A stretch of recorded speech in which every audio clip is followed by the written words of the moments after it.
ಆತ್ಮೀಯ H16 news ಅರ್ಥಾತ್ ಸೀತಾರಾಮಗೆ ಸ್ವಾಗತ. ನಾನು ನಿಮ್ಮವ MIS ಮಲ್ಲಪ್ಪ ಜೋತವರು. ಆತ್ಮೀಯರೇ,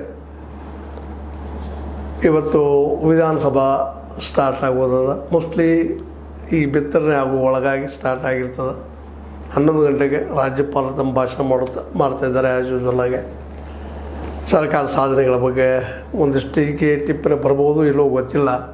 ಒಟ್ಟಲ್ಲೇ ರಾಜ್ಯಪಾಲರ ಭಾಷಣ ಇವತ್ತು ಆರಂಭ ಆಗ್ತದೆ. ಅದ್ರ ಜೊತೆಗೆ ವಿಧಾನಸಭೆಯೂ ಆರಂಭ ಆಗ್ತದೆ. ಮುಂದಿನ ಇವತ್ತಿನ ಹಿಡ್ಕೊಂಡು ಅಂದರೆ 3ನೇ ತಾರೀಕಿನ ಹಿಡ್ಕೊಂಡು 21ನೇ ತಾರೀಕಿನವರೆಗೆ ಮತ್ತೆ ಸದ್ದು ಗದ್ದಲ ಟೀಕೆ ಟಿಪ್ಪಣಿ, ಅದರಲ್ಲೂ ಬಜೆಟ್ ಮಂಡನೆ ಭಾಳ ಮಹತ್ವದ. 7ನೇ ತಾರೀಕಿಗೆ ಅದಾದ ಮಾರ್ಚ್ 7ನೇ ತಾರೀಕಿನ ದಿನ ಬಜೆಟ್ ಮಂಡನೆ ಆಗೋದು. ಅಲ್ಲಿವರೆಗೆ ಇಷ್ಟು ತಾಲೀಮು ನಡೆದು ಏನು ಯಾರು ಎಂತು ಅಂತೇಳಿ ಈ ನಡುವೆ ಏನೇನು ಡೆವಲಪ್ ಆಗಿದೆ ನಿಮ್ಗೆ ಗೊತ್ತದೆ. ಬೆಳಗಾವಿ ಅಧಿವೇಶನ ನಂತರ ಏನಾಯಿತು ಅಂತೇಳಿ ಬೆಳಗಾವಿ ಅಧಿವೇಶನ ಭಾಳಷ್ಟು ನೆನಪುಳಿದಕ್ಕಪ್ಪ ಅಂದ್ರೆ ಲಕ್ಷ್ಮೀಬಾಯಿ ಹೆಬ್ಬಾಳ್ಕರ್ ಮತ್ತು ವರ್ಸಸ್ ಅವ್ರು ವಿರೋಧವಾಗಿ ಸಿಟಿ ರವಿ ಅವ್ರ ಗದ್ದಲ ಭಾಳಷ್ಟು ದಿನಗಳವರೆಗೆ ಇನ್ನೂ ಅದು ಚರ್ಚೆ ಆಗ್ತಾ ಇತ್ತು. ಈಗಷ್ಟೇನು ಕಡಿಮೆ ಆಗ್ಯದ, ಮತ್ತು ಈಗ ಚರ್ಚೆಗೆ ಬಂದರೂ ಬರ್ಬೋದು. ಏನಾಗ್ತದೆ ನೋಡೋಣ, ಅದಿರಲಿ. ಈಗ ಈ ಅಧಿವೇಶನದಲ್ಲಿ ಮುಖ್ಯವಾಗಿ ಆಗಬೇಕಾಗಿದ್ದು ಬಜೆಟ್ ಮಂಡನೆ ಭಾಳ ಮಹತ್ವದಿದ್ದು. ಅದು ಒಪ್ಪಿಗೆ ತೆಗೆದುಕೊಳ್ಳೋದು, ಈ ವರ್ಷಕ್ಕೆ ಏನು ಖರ್ಚು ಮಾಡ್ಬೋದು ಏನು ಎಂತು ಅನ್ನೋದನ್ನು ಈ ಒಂದು ಸಭೆಯಲ್ಲೇ ಒಂದು ಫೈನಲಾಗಿ ಕಟ್ಕೊಳ್ಳೋಂಥದ್ದು. ಮತ್ತು ಈ ನಡುವಂತೆ ತಿಕ್ಕಾಡ್ಲಂತೆ ಸಹಜದ. ಹೇಗಾದರೂ ಮಾಡಿ ಆಡಳಿತಾರೂಢ ಪಕ್ಷವನ್ನು ಕಟ್ಟಿ ಹಾಕಬೇಕು. ಅದರ ತಪ್ಪುಗಳನ್ನು, ಅದರಲ್ಲೂ ಇತ್ತೀಚೆಗೆ ನಮ್ಮ ಏನಪ್ಪ ಅಂದ್ರೆ ಗುತ್ತಿಗೆದಾರರ ಸಂಘದ ಅಧ್ಯಕ್ಷ ಆರ್ ಮಂಜುನಾಥ್ ಅವರು ಮತ್ತು ಪ್ರಧಾನ ಕಾರ್ಯದರ್ಶಿ GM ರವೀಂದ್ರ ಅವರು ಈ ಭ್ರಷ್ಟಾಚಾರದ ಬಗ್ಗೆ ಭಾಳ ಮಾತಾಡಿದ್ದಾರೆ. ಭ್ರಷ್ಟತೆ ಹೆಂಗೆ ನಡೀತದೆ, ಏನು ನಡೀತದೆ, ಇನ್ನು ನಿಂತಿಲ್ಲ, ಅದು ಇಟ್ಟು ಮುಂದುವರೆದ. ನಾವು ಕಾಂಟ್ರಾಕ್ಟ್ದಾರ ಏನು ಮಾಡೋದು ಅಂತೇಳಿ ನಾವು ಜೋರ್ದಾರಾಗಿ ಮಾತಾಡಿದ್ದಾರೆ, ಆರೋಪ ಮಾಡಿದ್ದಾರೆ, ಪತ್ರ ಬರ್ತಾರೆ DKC ಅವರಿಗೆ ಮತ್ತು ಮುಖ್ಯಮಂತ್ರಿ ಅವರಿಗೆ. ಇದು ದೊಡ್ಡ ಗದ್ದಲ. ಈ ಸಲ ಎಪಿಸೋದಲ್ಲಿ ಎರಡು ಮಾತೇ ಇಲ್ಲ. ಯಾಕೆಂದರೆ BJPಗೂ ಈ ಸದನದಲ್ಲಿ ಜೋರ್ದಾರಾಗಿ ಕಂಬ್ಯಾಕ್ ಆಗಬೇಕಾಗಿದೆ. ಚಿಕ್ಕಾಟ ಗೂದಾಟಗಳಿಂದಾಗಿ ಏನಾಗಿಬಿಡೋದಪ್ಪ ಅಂದ್ರೆ ಜರ್ಜಿತಾಗಿದೆ BJP. ಅದಕ್ಕೆ ಇದೊಂದು ಹೊಸ ಅಸ್ತ್ರ ಅವಶ್ಯಕದ ಭ್ರಷ್ಟಾಚಾರಿಗಳಪ್ಪ ಅಂತೇಳಿ. ಇಂಥ ಒಂದು ಭ್ರಷ್ಟಾಚಾರದ ಆರೋಪದಿಂದ ಈ ದಿವಂಗತ ಕೆಂಪಣ್ಣವರಿಂದಾಗಿ BJP ಹಿಂದೆ ಸರ್ಕಾರ ಕಳ್ಕೊಂಡಿತ್ತು. 40% ಕೇಳ್ತಾರೆ, 50% ಕೇಳ್ತಾರೆ ಅಂತೇಳಿ. ಈಗ ಅದಕ್ಕೆ ಹೆಚ್ಚಿನ ಪರ್ಸೆಂಟೇಜ್ ಕೇಳ್ತಾರೆ ಅಂತ ಇವರು ಈಗ ಜೋರ್ದಾರಾಗಿ ಮಾತಾಡ್ತಾರೆ. ಯಾಕಂದರೆ ಆರೋಪ ಪ್ರತ್ಯಾರೋಪದಿಂದಲೇ ಇದು ಸದನ ರಂಗೇರೋದು. ಜೊತೆಗೆ ಪಾರ್ಟಿಗಳು ಮುಂದಿನ ಎಲೆಕ್ಷನ್ದಲ್ಲಿ ಆಯ್ಕೆ ಆಗುವಂಥವು. ಅದರ ಜೊತೆಗೆ ನಮ್ಮ ಸಿದ್ದರಾಮಯ್ಯರ ಇಲ್ಲಿವರೆಗಿನ ಸೋಲುಗಳ ಬಗ್ಗೆ ಮತ್ತು ಗ್ಯಾರಂಟಿಗಳ ಬಗ್ಗೆ ಅವು ಚರ್ಚೆ ಆಗುವಂಥ ಭಾಳ ಸಾಧ್ಯತೆ ಇದಾವೆ. ಗ್ಯಾರಂಟಿ ಎಲ್ಲರೂ ಸಿಗ್ತಾ ಇಲ್ಲ. ಈ ವಿದ್ಯುತ್ ಬೆಲೆಯನ್ನು ಸಹಿತ ಅರ್ಧ ಕಟ್ಟಬೇಕು ಅನ್ನೋಂಥ ಬರುವಂಥದ್ದು ಅನೇಕ ಸಮಸ್ಯೆಗಳು ಈ ನಡುವೆ ಬಂದು ಆದಂಥ ಬಗ್ಗೆ ಇವತ್ತು ಚರ್ಚೆ ಆಗೋದವ. ಇವೆಲ್ಲದರ ನಡುವೆ ಬಜೆಟ್ ಏನು ಮಂಡನೆ ಆಗ್ಬೋದು ಅನ್ನೋದು ಎಲ್ಲರೂ ಕುತೂಹಲದ. ಅದಕ್ಕಾಗಿ ಅಧಿವೇಶನ ಭಾಳಷ್ಟು ಏನಪ್ಪ ಅಂದ್ರೆ ಕುತೂಹಲ ಎಲ್ಲರಲ್ಲೂ ಕೆರಳಿಸದ. ಅದರಲ್ಲೂ ಮುಖ್ಯವಾಗಿ BJPಗಂತೂ ಈ ಅಧಿವೇಶನದಲ್ಲಿ ಸಾಕಷ್ಟು ಪ್ರಮಾಣದಲ್ಲಿ ಸಿದ್ದರಾಮಯ್ಯ ಸರ್ಕಾರವನ್ನು ಕಟ್ಟಿ ಹಾಕಬೇಕಾಗಿದೆ. ಅವ್ರ ಜೊತೆಗೆ ಸಿದ್ದರಾಮಯ್ಯರಾದರೂ ಸಹಿತ ತಮ್ಮ ಸರ್ಕಾರದಲ್ಲಿ ಒಗ್ಗಟ್ಟದ ಏನು ಭಿನ್ನಾಭಿಪ್ರಾಯ ಇಲ್ಲ ಅಂತೇಳಿ ಇದೆಲ್ಲ ಮೀಡಿಯಾಗಳ ಒಂದು ಪ್ರಭಾವ. ನಮ್ಮಲ್ಲಿ ಯಾವ ಭಿನ್ನಾಭಿಪ್ರಾಯ ಇಲ್ಲ, ನಾವು ಕುಡ್ಕೊಂಡು ಹೋಗ್ತಾ ಇದ್ದೀವಿ ಅನ್ನುವಂಥ ಅಭಿಪ್ರಾಯ ಬಿಡುವಂಥದ್ದು. ಹೀಗಾಗಿ ಈ ಅಧಿವೇಶನದಲ್ಲೇ ಚರ್ಚೆಗಳು ಸಾಕಷ್ಟು ಆಗೋದವ. ಈ ನಡುವೆ ಇನ್ನೂ ಏನಪ್ಪ ಅಂತಂದ್ರೆ ಈ 16ನೇ ಬಜೆಟ್ ನಮ್ಮ ಸಿದ್ದರಾಮಯ್ಯರವ್ರದ್ದು ಇದು ಅವ್ರಿಗೊಂದು ಚಾಲೆಂಜಿಂಗ್ ಆಗಿದ್ದಂಥದ್ದು. ಇದರಲ್ಲಿ ಏನು ಮಾಡ್ಬೋದು ಅನ್ನೋದು ಇವತ್ತು ಹೆಚ್ಚು ಹೊತ್ತು ಕೊಟ್ಟು ಅದು ಏನು ಮಾಡ್ತಾರೆ ಏನಿಲ್ಲ ಅನ್ನೋದು ನಿರ್ದಿನವಾದಂಗೆ ಗೊತ್ತಾಗ್ತದೆ. ಯಾವ್ಯಾವ್ದು ಬೆನ್ನು ಹತ್ತಾರೆ ಏನು ಮಾಡ್ತಾರೆ ಅದು ಅವತ್ತು ನಾವು ಚರ್ಚೆ ಮಾಡ್ತಾ ಹೋಗೋಣ ಅದನ್ನು. ಆದರೆ ಈ ಒಂದು 15 ದಿನದಲ್ಲಿ 3ರಿಂದ 21ರವರೆಗೆ ಈ 15-16 ದಿನಗಳಲ್ಲಿ ಏನೇನು ಆಗ್ಬೋದು, ಅದು ಬಜೆಟ್ನ ಬಗ್ಗೆ ಏನಾಗ್ಬೋದು, ಬಜೆಟ್ ಎಂಥದ್ದು ಕೊಡ್ಬೋದು ಸಿದ್ದರಾಮಯ್ಯನವರು ಅಂತೇಳಿ. ಯಾಕಂದರೆ ಈಗಾಗಲೇ 1 ಲಕ್ಷ ಕೋಟಿ ರೂಪಾಯಿ ಸಾಲ ಮಾಡುವಂಥ ಸಾಹಿತ್ಯದ ಸಾಲದಲ್ಲದ ಖಜಾನೆ ಖಾಲಿ ಆಗ್ಯದ ಹಾಗೆ ಆರೋಪ ಮಾಡ್ತಾ ಇದ್ದಾರೆ. ಮತ್ತು ಅಂಥ ಜನಪರವಾದಂಥ ಬಜೆಟ್ ಇದು ಆಗಲಿಕ್ಕಿಲ್ಲ ಅನ್ನೋಂಥ ಮಾತುಗಳನ್ನು ಮಾತಾಡ್ತಾ ಇದ್ದಾರೆ ವಿರೋಧ ಪಕ್ಷಗಳು. ಅದಕ್ಕೆ ಈ ಸಲ ಬಜೆಟ್ ಏನಾದರೂ ಹೊಸತನದಿಂದ ಕೂಡಿರ್ತದನ ಅನ್ನುವಂಥ ಮಾತು. ಯಾಕಂದ್ರೆ ಬಜೆಟ್ಗೆ ಒಂದು ಕಾಚಗೆ ಇಂತಿಷ್ಟು ಹೇಳ್ಕೊಂಡು ಹೋಗಿಬಿಡ್ತಾರೆ. ಬಟ್ ಇಲ್ಲಿಯವರೆಗೆ ಕರ್ನಾಟಕ ಸ್ಟೇಟದ್ದು ನಮ್ಮ ಹಿಂದಿನ ಇತಿಹಾಸ ನೋಡಿದರೆ ಶಿಕ್ಷಣಕ್ಕೆ ಮತ್ತು ಅದೇ ಕಾಲಕ್ಕೆ ಅಗ್ರಿಕಲ್ಚರ್ಗೆ ಪೂರ್ಣ ಪ್ರಮಾಣದ ಒಂದು ಸಹಾಯ ಸಹಕಾರ ಮಾಡಿಲ್ಲ ಅನ್ನೋದು ಭಾಳ ಗಮನಾರ್ಹ ಅದ. ಯಾಕಂದ್ರೆ ಒಂದು ವೇಳೆ ಕರ್ನಾಟಕಕ್ಕೆ ರೈತರಿಗೆ ಕೊಟ್ಟಿದ್ದಾರಿಲ್ಲ ಅಂತಲ್ಲ, ಸಾವಯವ ಕೃಷಿಗೆ ಮಾಡಿರಿ ಮತ್ತೇನೋ ಮಾಡಿರಿ ಹಾಗೆ ಹೀಗೆ ನಾವು ಒಂದಿಷ್ಟು ಅನುಕೂಲ ಮಾಡ್ತೀವಿ, ಸಬ್ಸಿಡಿ ಕೊಡ್ತೀವಿ ಅಂತ ಹೇಳ್ತಾ ಇದ್ದಾರೆ. ಆದರೆ ಯಾವ ಪ್ರಮಾಣದ ಸಬ್ಸಿಡಿ ಕೊಟ್ಟರೂ ಸಹಿತ ಅವ್ರ ಕೈಯಲ್ಲಿ ಮಾರ್ಕೆಟ್ ಇಲ್ಲ ಅನ್ನೋದು ನಿಮ್ಗೆ ಗೊತ್ತಿದ್ದ ವಿಷಯ ಇದೆ. ಯಾಕಂದ್ರೆ ರೈತರಿಗೆ ಎಲ್ಲ ಕೊಟ್ರಿ ಏನೋ ಒಂದು ಅನುಕೂಲ ಮಾಡಿ ಸಬ್ಸಿಡಿ ಒಂದು ಸ್ವಲ್ಪ ಅಂಥದ್ರ ಕೊಟ್ಟರೆ.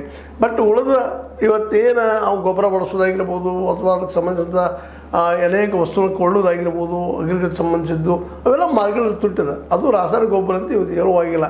ಆ ಗೊಬ್ಬರ ರೇಟ್ ಹಿಡಿದ್ರೆ ನಮಗೆ ಏನದು ಲಾಭವೂ ಇಲ್ಲ ಆ ಬೆಳೆ ಬೆಳೆಯೋದ್ರಿಂದ ಅನ್ನೋದು ಅನೇಕ ರೈತರ ಅಭಿಪ್ರಾಯ ಆಗಿದೆ. ಅಂದ್ರೆ ಬರೀ ಕೇವಲ ಸಬ್ಸಿಡಿ ಅಲ್ಲ, ಮುಖ್ಯವಾಗಿ ರೈತರಿಗೆ ಬೇಕಾಗಿದ್ದೇನಪ್ಪ ಅಂದ್ರೆ ಕೃಷಿಗೆ ಬೇಕಾಗಿದ್ದು ಬೆಂಬಲ ಬೆಲೆ ಅನ್ನುವಂಥದ್ದು. ಆ ದಿಶೆಯಲ್ಲಿ ಏನಾದರೂ ಸಿದ್ದರಾಮಯ್ಯನವರು ಈ ಬಜೆಟ್ನಲ್ಲಿ ಹೆಜ್ಜೆ ಇಡ್ತಾರಾ? ಜೊತೆಗೆ ಬೆಂಬಲ ಬೆಲೆ ಹೆಚ್ಚು ಮಾಡೋದು ಅಷ್ಟೇ ಅಲ್ಲ, ಜೊತೆಗೆ ಏನಪ್ಪ ಅಂತಂದ್ರೆ ಶಿಕ್ಷಣಕ್ಕೆ ಏನು ಮಾಡ್ಬೋದು, ಆರೋಗ್ಯಕ್ಕೆ ಏನು ಮಾಡ್ಬೋದು. ಆರೋಗ್ಯ ಸಭೆಗೆ ನಾವು ಸಾಕಷ್ಟು ಚರ್ಚೆ ಮಾಡಿದ್ವಿ. ಈ ನಡುವೆ ಬಾಣಂತಿಯರು ತೀರ್ಕೊಂಡಿದ್ದು ಮಾಡಿದ್ದು, ಸರ್ಕಾರ ಆಸ್ಪತ್ರೆಗಳಲ್ಲಿ ಏನು ನಡೀತಾ ಇದೆ, ಔಷಧಿಗಳು ಯಾವ ರೀತಿ ಇರ್ತಾವೆ, ಯಾವ ರೀತಿ ಗೋಲ್ಮಾಲ ಆಗ್ತಿರ್ತದೆ ಅಂತೇಳಿ, ಜೊತೆಗೆ ಒಂದು ಔಷಧಿಗಳಿಂದಾಗಿ ಎಷ್ಟು ಜನಕ್ಕೆ ಪೆಟ್ಟಾಯಿತು ಅನ್ನುವಂಥದ್ದು, ಹೆಣ್ಮಕ್ಳು ಯಾವ ರೀತಿಯಾಗಿ ತೀರ್ಕೊಂಡ್ರು ಗರ್ಭಿಣಿಯರು ಅನ್ನೋದನ್ನು ಸಹಿತ ನಾವು ಮೇಲೆ ನಿಮ್ಗೆ ಹೇಳ್ತಾನೆ ಬಂದಿದ್ದೀವಿ. ಈ ಸಂದರ್ಭದಲ್ಲಿ ಆರೋಗ್ಯಕ್ಕೆ ಮತ್ತು ಶಿಕ್ಷಣಕ್ಕೆ ಏನು ಮಾಡಬಹುದು ಅಂತ.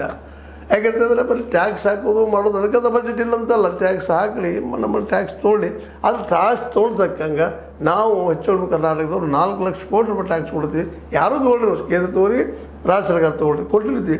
ಆ ಪ್ರಮಾಣದ ನಮಗೆ ಇಲ್ಲಿ ಸಹಕಾರ ಅದ ಏನಂತೇಳಿ ಸ್ವತಃ ಸಿದ್ದರಾಮಯ್ಯರು ಇವತ್ತು ಯೋಚನೆ ಮಾಡಬೇಕಾಗಿದೆ. ಮತ್ತು ಈ ಬಜೆಟ್ ಬಗ್ಗೆ ಮತ್ತೊಂದು ಚಿಂತನೆ ಮಾಡಿ ಹೊಸ ರೀತಿ ಏನಾದರೂ ಕೊಡಲಿಕ್ಕೆ ಸಾಧ್ಯದನ ಶಿಕ್ಷಣಕ್ಕೆ ಮತ್ತು ಆರೋಗ್ಯ ಕೊಡೋ ಜೊತೆಗೆ ಇನ್ನೊಂದು ಏನಪ್ಪ ಅಂದರೆ ಈಗ ವಿದ್ಯುತ್ ಕೊಟ್ಟಿದ್ದೀರಿ, ನೀರಿನ ಕೊಟ್ಟರೆ ಭಾಳ ಉತ್ತಮ ಆಗ್ತದೆ.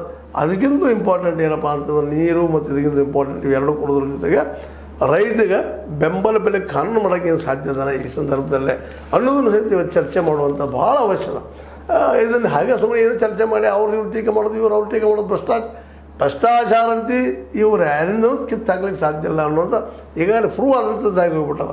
ಯಾಕಂದ್ರೆ ಇವರು ಭ್ರಷ್ಟಾಚಾರ ಕೀಳಿಕ್ಕೆ ಹೋದ್ರೆ ಇವರಿಗೆ ದುಡ್ಡು ಕೊಟ್ಟಂತಹ ಈ ವ್ಯಾಪಾರಿ ವರ್ಗದವರಾಗಿರ್ಬೋದು, ಕಾರ್ಪೊರೇಟ್ಗಳಾಗಿರ್ಬೋದು, ಇವರು ಇದರಿಂದ ರೆಸ್ಟ್ರಿಕ್ಷನ್ ತರ್ತಾರೆ. ಮತ್ತು ಇವು ನಮ್ಮ ಕಾನ್ಸ್ಟಿಟ್ಯೂಷನ್ ಆಗಿರ್ಬೋದು, ಇವತ್ತು ನಮ್ಮ ಬಜೆಟ್ ಆಗಿರ್ಬೋದು, ಇವು ಹೆಂಗಿರ್ತಾವಪ್ಪ ಅಂದ್ರೆ ಈ ವ್ಯಾಪಾರಿ ವರ್ಗಕ್ಕೆ ಮತ್ತು ಅದರಲ್ಲೂ ಕಾರ್ಪೊರೇಟ್ ವರ್ಗಕ್ಕೆ ಹೆಲ್ಪ್ ಆಗುವಂಥದ್ದು ಇರ್ತದೆ. ಅದಕ್ಕೆ ಈ ಸಲ ನಾವು ಕೇಳಬೇಕಾಗಿದೆ ಇಷ್ಟ, ಅಗ್ರಿಕಲ್ಚರ್ಗೆ ಇಡ್ರಿ, ಪ್ರಿಫರೆನ್ಸ್ ಕೊಡ್ರಿ, ಜೊತೆಗೆ ಅವ್ರಿಗೆ ಮಾರ್ಕೆಟ್ ಒದಗಿಸ್ರಿ, ಅವರು ಹಳ್ಳಿಗಳನ್ನ ಮಾರ್ಕೆಟ್ ಆಗುವಂಥ ಪ್ರಯತ್ನ ಮಾಡ್ರಿ. APMC ಮಾರ್ಕೆಟ್ ಮಾಡೋದು ಏನು ಲಾಭ ಆಗಿಲ್ಲ ಇಲ್ಲಿವರೆಗೆ. ಕಳೆದ 70 ವರ್ಷ ನೋಡ್ತಾ ಬಂದಿದ್ದೀವಿ ನಾವು. ಚೋಟುರಾಮರೇನೋ ಕನಸ್ಕಂಡ ಇಲ್ಲ APMC ಕೊಟ್ಟರೆ ಉದ್ಧಾರ ಆಗ್ತದಂತೆ ಮಾಡಿದರು. ಅದು ಉದ್ಧಾರದವ್ರು ಯಾರಪ್ಪ ಅಂದ್ರೆ ವ್ಯಾಪಾರಿ ವರ್ಗದವ್ರು ಹೆಚ್ಚು ಉದ್ಧಾರ ಆಗಿದ್ದಾರೆ. ಹಾಗಂದ್ರೆ ಅವರು ಭಾಳ ಶ್ರೀಮಂತರಾಗಿಲ್ಲ, ಅಮೇರಿಕ ಮತ್ತು ಯುರೋಪ್ ಕಂಡಂಥ ದಲಾಲರಂಗೆ ಅದಾರ. ಅದು ಇಲ್ಲಿ ರೈತರಿಗಿಂತ ಒಳ್ಳೆಯ ಜೀವನ ನಡೆಸ್ತಾ ಇದ್ದಾರೆ, ಒಳ್ಳೆಯದನ್ನು ಅವರು ಗಳಿಸ್ಕೊಂಡಿದ್ದಾರೆ, ಇಲ್ಲ ಅಂತಲ್ಲ. ಹೀಗಾಗಿ ಈ ದಲಾಲಿ ಸಂಸ್ಕೃತಿ ಹೋಗ್ಬೇಕಾಗಿತ್ತಪ್ಪ ಅಂತಂದ್ರೆ ಪ್ರತಿಯೊಂದು ಗ್ರಾಮ ಪಂಚಾಯತಿನ ಮಾರಾಟ ಕೇಂದ್ರ ಮಾಡೋದು, ಅಲ್ಲಿ ಗೂಡನ್ನು ಕೊಡಿಸೋದು ಮೇಲೆ ಹೇಳ್ತಾ ಇದ್ದೀನಿ. ಈ ದಿಶೆಯಲ್ಲಿ ಸರ್ಕಾರದಿಂದ ಏನಾದರೂ ಯೋಚನೆ ಮಾಡಲಿಕ್ಕೆ ಸಾಧ್ಯ ಇದೆನಾ ಅಂತೇಳಿ. ಜೊತೆಗೆ ಶಿಕ್ಷಣದ ಬಗ್ಗೆ ಹೇಳಿದ್ದೇನೆ ನಿಮಗೆ. ಈಗಾಗಲೇ ಒಂದಿಷ್ಟೇನೋ ಇಲ್ಲ ನಾವು ಶಿಕ್ಷಣ ಖರ್ಚು ಮಾಡೋದು ಭಾಳ ಅದು ಹಾಗೆ ಏನು ಮಾತಾಡ್ತಾರೆ. ಸರ್ಕಾರ ಶಾಲೆ ಪ್ರಿಫರೆನ್ಸ್ ಕೊಡ್ತೀವಿ ಅಂತ ಹೇಳ್ತಾರೆ, ಕನ್ನಡದಲ್ಲಿ ಮಾತಾಡಂತ ಹೇಳ್ತಾರೆ, ಕನ್ನಡದಲ್ಲಿ ಕಲಿಸ್ರಂತ ಹೇಳ್ತಾರೆ. ಆದರೆ ಇವತ್ತು ಉದ್ಯೋಗ ಸೃಷ್ಟಿಗಳಿಲ್ಲ, ಮತ್ತೊಂದಿಲ್ಲ.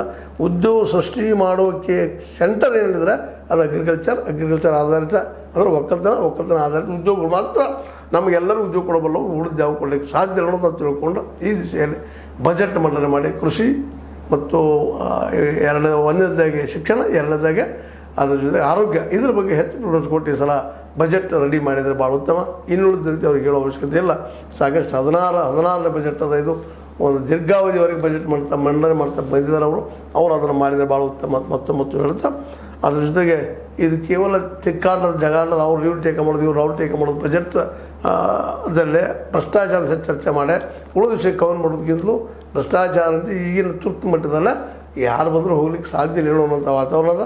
ಅದಕ್ಕೆ ಲೋಕಪಾಲಕವಾಗಿರಿ ಅಥವಾ ಲೋಕಾಯುಕ್ತಗಾಗಿರ್ಬೋದು, ಪೊಲೀಸರಿಗಾಗಿರ್ಬೋದು ಪೂರ್ಣ ಪ್ರಮಾಣ ಸ್ವಾತಂತ್ರ್ಯ ಕೊಟ್ಟರೆ ಇಲ್ಲಿ ಭ್ರಷ್ಟಾಚಾರ ಓಡಿ ಹೋಗ್ತದೆ. ಅದು ಕೊಡೋರು ಯಾರು? ಬೆಕ್ಕಿನ ಕೊರಳಿಗೆ ಗಂಟೆ ಕಟ್ಟುವವರು ಯಾರು ಅನ್ನಂಗೆ ಆಗಿಬಿಟ್ಟದು. ಸರ್ಕಾರ ಅದನ್ನು ಮಾಡಲಿಕ್ಕೆಲ್ಲ ಮಾಡೋದಿಲ್ಲ ಅನ್ನೋ ಮಾತನ್ನು ಮತ್ತೊಮ್ಮೆ ಹೇಳ್ತಾ, ಈ ಬಜೆಟ್ ಬಗ್ಗೆ ನೋಡೋಣ ಏನು ಬರ್ತದೆ ಮತ್ತು ಅಲ್ಲಿ ಏನು ನಡೀತಾವೆ ನೀವು ಮತ್ತು ಕಾಲಕ್ಕೆ ಚರ್ಚೆ ಮಾಡ್ತಾ ಹೋಗ್ತೀವಿ. ನೀವು ನೋಡ್ತಾ ಇರಿ H16 ನ್ಯೂಸ್. ಅರ್ಥಾತ್ ಹೇ ಸೀತಾರಾಮ್, ಇದು ಸತ್ಯದ ಕೈಗಂಡೆ ವಂದನೆಗಳು.